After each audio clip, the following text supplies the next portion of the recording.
Assalamualaikum warahmatullahi wabarakatuh.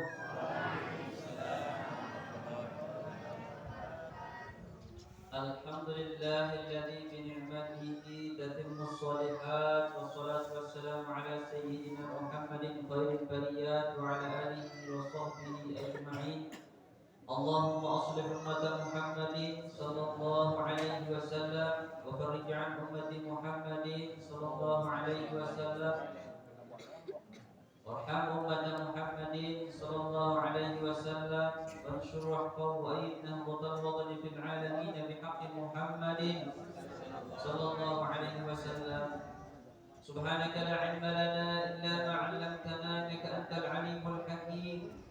Rabbi shrah li sadri wa yassir li amri wahlul 'uqdatam min lisani yafqahu qawli waj'al li waziran min ahli. Amma ba'd. Yang kita sama-sama hormati, minda cinta Ketua Pimpinan Pusat Persatuan Guru Nahdlatul Ulama, mudah-mudahan dia berikan kesehatan, keafiatan Allah Subhanahu wa taala, beserta seluruh jajaran yang ikut, para pengurus organisasi, para pengurus badan otonom yang lain, inama semeton jari, adik-adik, tulab talibat, santri santriwati yang berbahagia. Alhamdulillah, pada pagi menjelang siang ini kita bisa bersama-sama mengiring guru-guru kita, mengiring almarhumah Bapak Maulana Syekh. Yang jadi teringat suatu ketika kami sedang berkumpul para alumni Madrasah As-Salatiyah di gedangnya Al-Mukarram dan Guru Syahri Ramadan di Narmada. Pada saat itu Al-Mukarram dan Guru Dr. Haji Yusran Az-Zahidi bercerita bahwa ketika beliau menyelesaikan S3-nya, ada salah seorang profesor yang menjadi guru beliau. Itu ketika kurang lebih ceritanya, begitu beliau ditanya, kamu dari mana? Beliau menjawab, dari Lombok. Oh, siapa gurunya? Siapa gurunya di Lombok? Beliau menyebutkan, yaitu nama almarhumah Bapak Maulana Syekh Tuan Guru Kiai Haji Muhammad Zainuddin Abdullah. Sebelum nama itu selesai beliau sebut, dosen beliau itu mengatakan, stop, diam. Beliau diam sejenak, seperti orang berinteraksi dengan sesuatu yang tidak terlihat. Kemudian setelah itu baru profesor guru beliau tadi itu mengatakan, oh, luar biasa, guru itu seorang wali kutub. Jadi wali kutub itu kemampuannya adalah ketika disebut namanya, jangankan dari awal kita sudah qiraatul Fatihah. Yusahibil hizbi wa tariqati maulana adil madaris wal masajid muassis Nahdlatul Ulama Asy-Syaikh, panjang-panjang sudah dibacakan Al-Fatihah. Jangankan dibacakan Al-Fatihah, baru disebut namanya saja, yang tadi belum habis nama beliau disebut, beliau hadir di samping Anda. Ini cerita. Artinya apa? Maka almarhumah Bapak Maulana Syekh, walaupun kita mata kasar kita tidak menyaksikan beliau, tapi kita harus yakin karena beliau adalah wali kutubul aqtab, maka kemampuan beliau ketika disebut namanya, hakikatnya beliau berada di sini. Luar biasa guru. Alhamdulillah. Kita harus bersyukur berdua guru luar biasa, ibu. Bapak-bapak, kita harus bersyukur punya guru yang luar biasa. Kenapa? Karena besok di hari kiamat, siapa lagi yang akan mensyafaati kita? Banyak orang yang mengaku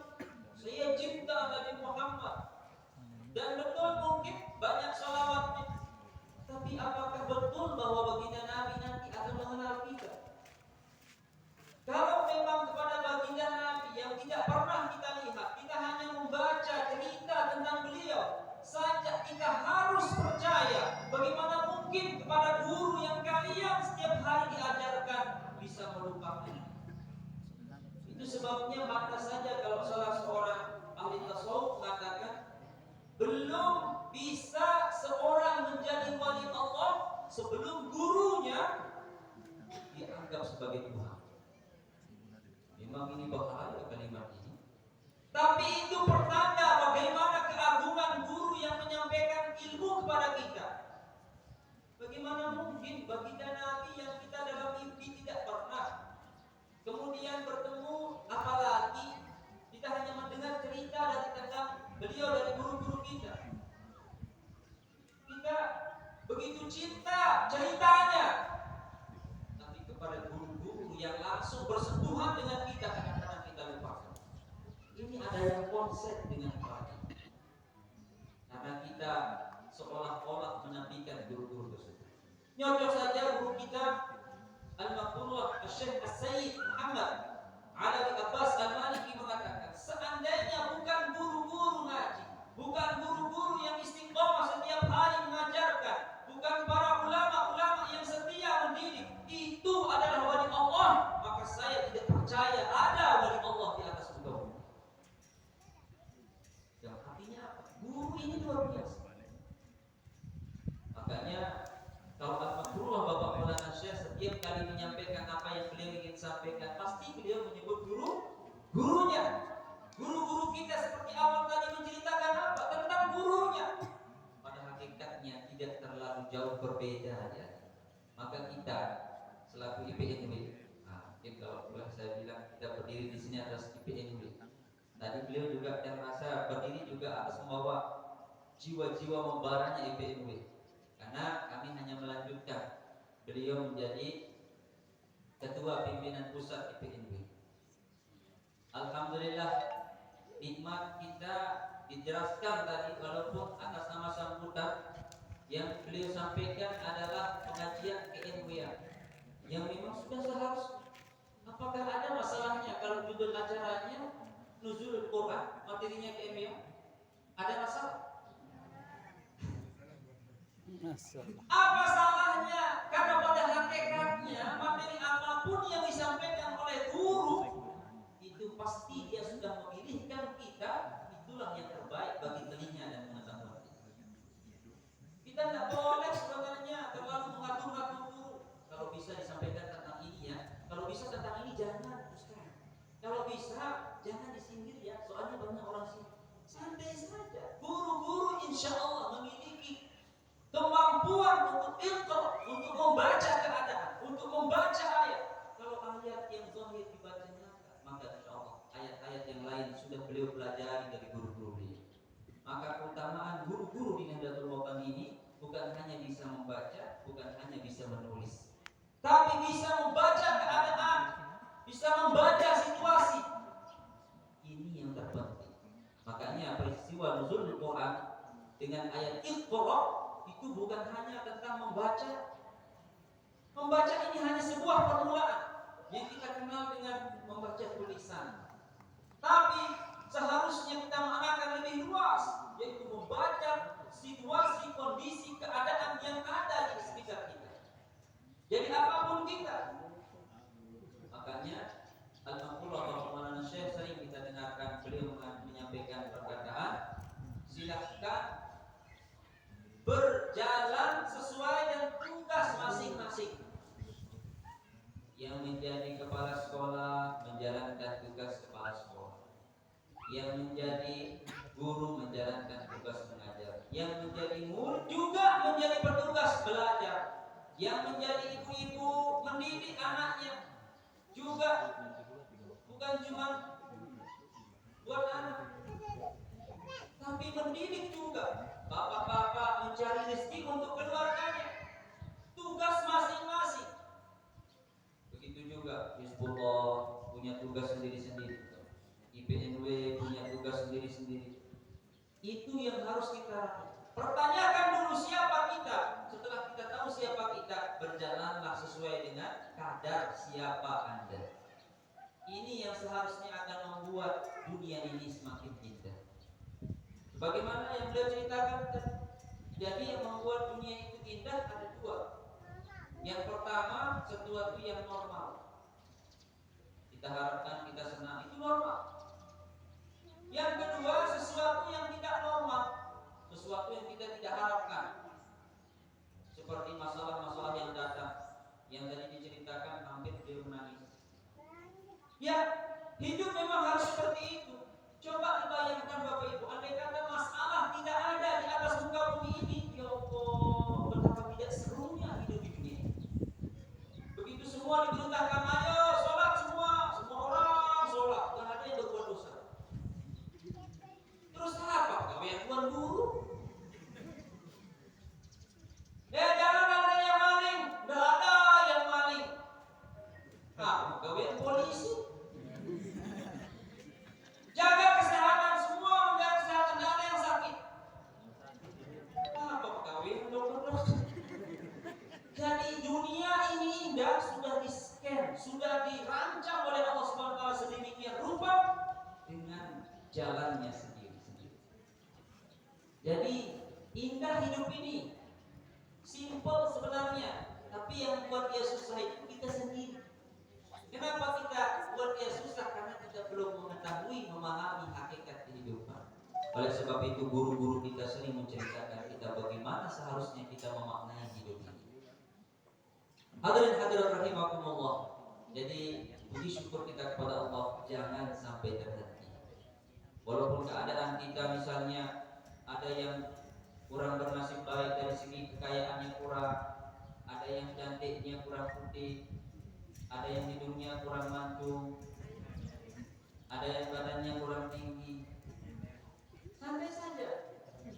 Yakinlah bahwa kejelekan yang Anda miliki itulah yang menjadi wasilah Anda akan masuk surga. Amin ya rabbal alamin. Atau tidak ada yang bangga dirinya jelek? Ada yang saya banggakan. Semua kelebihan, semua kekurangan yang ada itu tidak ada yang jadi masalah. Yang bermasalah adalah ketika kita tidak sadar kekurangan kita. Ketika kita terlalu angkuh, percaya diri dengan kemampuan, dengan kelebihan. Padahal kita ini sudah jelas-jelas oleh Allah Subhanahu wa taala sudah diproklamirkan. Inna 'aradna al-amanata 'ala as-samawati wal ardi wal jibal fa alayna an yahmilnaha wa ashfaqna minha wa hamalaha al-ins innahu kana zaluman jahula. Kami sudah dulu menawarkan sebelum menawarkan kepada manusia, hai manusia, Anda menjadi khalifah di atas muka bumi. Firman Allah sudah menawarkan dulu sebelumnya kepada siapa? Ala sama pada langit. Langit kurang atas apa kira-kira? Ada yang lebih tinggi dari langit? Wajibah di gunung. Gunung, Anda jadi khalifah di muka bumi? Tidak sanggup juga. Wal ard, bumi juga, bumi sudah Anda saja jadi khalifah, pemimpin di bumi ini. Tidak ada yang siap. Yang siap cuma manusia. Bayangkan, setelah manusia siap apa firman Allah? Innahu kana zaluman jahula. Sungguh manusia itu sangat zalim dan sangat bodoh. Gara-gara kita mau jadi khalifah, kita dibilang sama Allah sangat zalim dan sangat. Kenapa kita zalim? Karena zahar fasad fil barri wal bahri bima kasabat aydin nas. Telah nyata kerusakan di atas muka bumi. Siapa yang bikin? Manusia. Coba ada yang perhatikan sekarang dunia kita. Dari atas sampai bawah sudah terstruktur untuk merusakkan bumi. Dan ini bagian dari skenario Allah Subhanahu wa taala. Dalam kitab Tarikh Adab Bulaghatul Arabiyyah, di sana kita dijelaskan bagaimana Allah Subhanahu wa taala sudah merencanakan dari awal penciptaan dunia ini sampai musnah. Makanya akan muncul nanti di akhir zaman itu alamat idmihyal dunia, tanda-tanda musnahnya dunia ini. Maka ketika itu sudah nampak nanti dan sekarang sudah banyak. Jangankan dari Allah Subhanahu wa taala, rancangan manusia sudah semakin nyata. Siapa yang bisa memastikan Indonesia ini bertahan 100 tahun lagi? 10 tahun lagi, 5 tahun lagi, tidak tahu. Dunia ini sampai kapan? Wallahu a'lam, tidak ada yang tahu.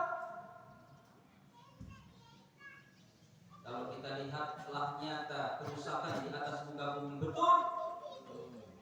Dan apalagi negara, apalagi pemerintah, apalagi sekelas-kelas kita di madrasah saja, bapak-bapak guru, bapak ustadz menyadari kalau ada dana pos, bantuan operasional sekolah, kalau ada bantuan bangunan, kalau ada bantuan, berapa persen ini sudah digariskan, sehingga format laporannya pun sudah jadi. Padahal realitanya misalnya di sana kita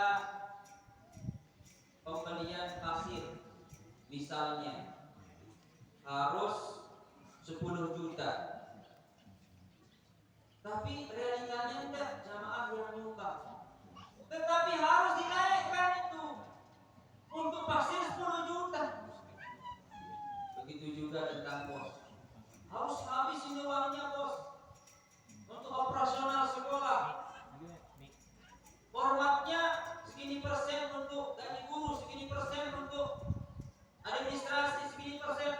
Sudah tentu dari atas sudah. Kalau ada yang legend, kita yang salah. Kalau kita tulis seperti itu, realitanya kadang-kadang lain. Maka korupsi sudah terstruktural. Kita diharuskan untuk korupsi. Karena aturannya harus saklek seperti ini. Kalau tidak begini, uangnya kembalikan. Skenario Allah Subhanahu wa taala sejak membuat dunia ini sampai menghancurkannya sudah luar biasa. Maka kita ini hanya menjalankan saja. Jangan terlalu merasa seperti yang beliau sampaikan tadi. Kita sekedar memulai. Nanti yang akan menjalankan dan yang menyempurnakan adalah Allah Subhanahu wa taala. Makanya tadi yang baca alhamdulillah alladzi bi ni'matihi tatimmus shalihat. Segala puji hanya bagi Allah yang dengan nikmatnya lah, karunia-Nya lah sempurna semua kebaikan. Jadi yang buat sempurna kebaikan itu Allah, bukan kita. Kalau kita ini berikhtiar, itu sebabnya Tiang sering bercerita kisah pertanyaan Tiang dengan Al-Allamah Syekh Abu Abdullah Mustafa Ibn Abu Zayyad At-Tilmisani, yang mungkin ada dikenal dengan nama Syekh Mustafa. Pada suatu hari Tiang pernah bertanya pada beliau waktu Tiang supir, Tiang ini supir di Indonesia, supir di Mekah. Alhamdulillah. Waktu Tiang bertanya, apa pertanyaannya? Tiba-tiba saja terpikir dalam pikiran saya, Syekh, saya mau bertanya. Apa pertanyaannya? Hidup yang kita jalani ini, mana sebenarnya lebih banyak takdir Allah atau ikhtiar manusia? Katanya ada-ada. Mana lebih banyak yang terjadi pada diri ada-ada? Itu ikhtiarnya atau memang takdir dari Allah? Hah? Ada kaulan. Ini dua pendapat. Ada yang kedengaran di sini takdir, di sana ikhtiar. Datanya ulang, ibu-ibu lebih tahu. Ibu-ibu kira-kira mana yang lebih banyak? Di dalam hidup kita ini mana lebih banyak takdir Allah atau ikhtiar usaha kita?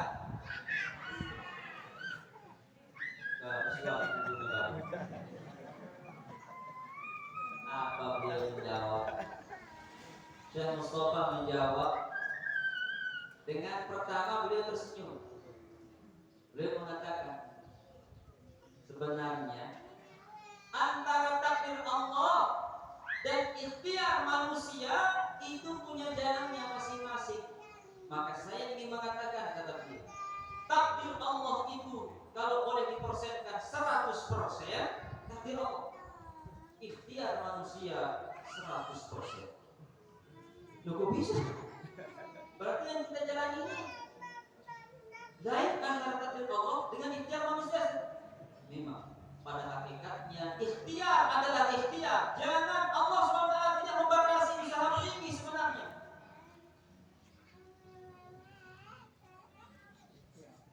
Karena Allah tidak akan berubah suatu hamba kalau kalau dia tidak berubah diri sendiri. Jadi batasan ikhtiar kita disuruh berikhtiar itu sebanyak-banyaknya, setinggi-tingginya.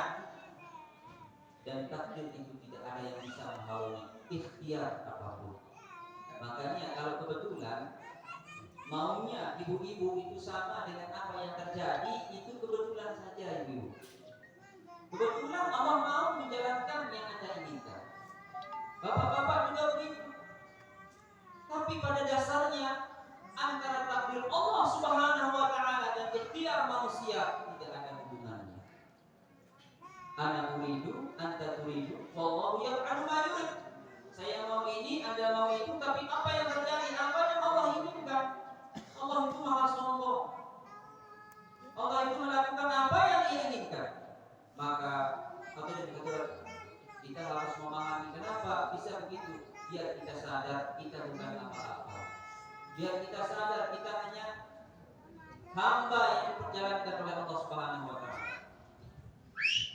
Makanya oleh sebab itu pada kesempatan ini mudah-mudahan apa yang kita laksanakan ini bisa menjadi pahala di sisi Allah Subhanahu wa taala karena dalam keadaan apapun kita mau melaksanakannya. Yang kedua yang saya ingin sampaikan atas nama pelajar, karena yang hadir ini guru-guru kita, Persatuan Guru Nahdlatul Wathon.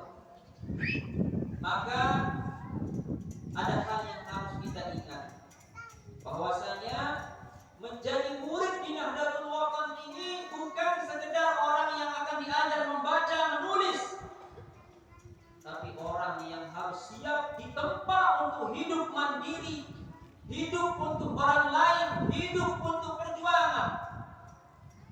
Karena siapa yang tidak berjuang maka dianggap di Nahdlatul Wathon ini orang-orang yang mati. Siapa yang tidak mau ikut berjuang berarti percuma ilmu yang dia miliki. Apalagi bodoh, pintar saja percuma. Apalagi bodoh. Dan sebab itu perjuangan di Nahdlatul Wathon, mari kita ikuti guru-guru kita. Seperti yang beliau ceritakan tadi, memang kalau isi daripada perjuangan ini akan kita renungi, pikirkan, teman-teman, menghabiskan air mata yang banyak. Tapi betulkah tangisan, rintihan ketika perjuangan itu adalah sesuatu yang sakit? Sebenarnya tidak. Itu adalah jawaban dari doa-doa kita. Kenapa masalah bisa datang? Karena kita yang memintanya untuk datang. Kenapa masalah bertubi-tubi tanpa henti? Karena itulah yang diinginkan oleh kalimatullah Bapak Maulana. Ishtati azmatu tanfariji qad atana laitu kibir. Tuh, kenapa? Berapa kali disimpan per minggu? 1 kali seminggu. Bagaimana masalah tidak banyak datang? Disimpannya 1 kali seminggu.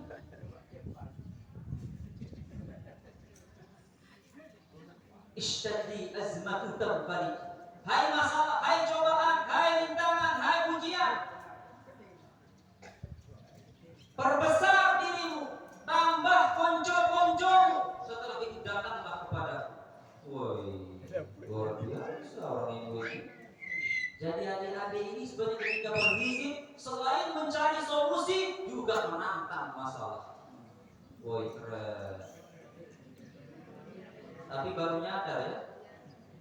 Kemarin-kemarin, tapi apa yang terjadi? Kenapa kita sebegitunya diajak berdoa oleh guru besar kita Al-Mahfudh Maulana Syekh, menantang masalah, memanggil ujian dan cobaan?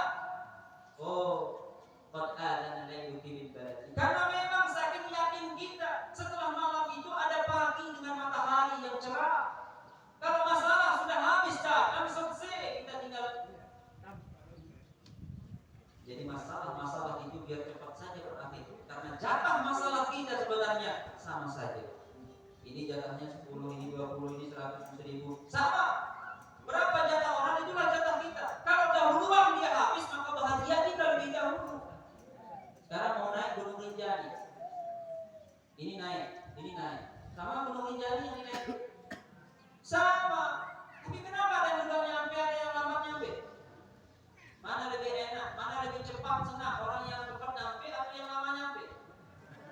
Yang cepat nyampe. Maka al-maqrunah. Harus cepat nyampe itu.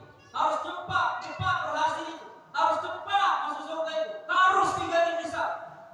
Makanya cobaan ini jangan mau enak-enak dong. Kenapa cobaan di Nahdlatul Ulama bertubi-tubi? Karena memang maunya al-maqrunah Maulana Syekh bil ghairi hisab. Dan bil ghairi hisab itu rintangannya bukan kaleng-kaleng. Jadi teman-teman yang saya banggakan, para guru-guru yang hormati, mudah-mudahan kita istiqomah di Nahdlatul Wathon, ini guru besar kita, Al-Qur'an Bapak Syekh yang melanjutkan beliau Umunah Mujahidah Tor Nasikah As-Salihah pada setelah Hamzah Abdul Majid dan juga guru besar Wathon serta seluruh murid-murid Maulana Syekh yang tetap ada dalam koridor, yang tetap berada dalam garis yang telah ditentukan oleh Rasulullah Bapak Maulana Syekh. Jadi mohon maaf tentang nuzul Quran cuma satu pembahasan kita berarti, yaitu iqra, belajarlah untuk membaca situasi dan kondisi. Karena situasinya sudah lapar. Sekian dan demikianlah, kurang lebih garis maaf. Allahumma billahi Assalamualaikum warahmatullahi wabarakatuh.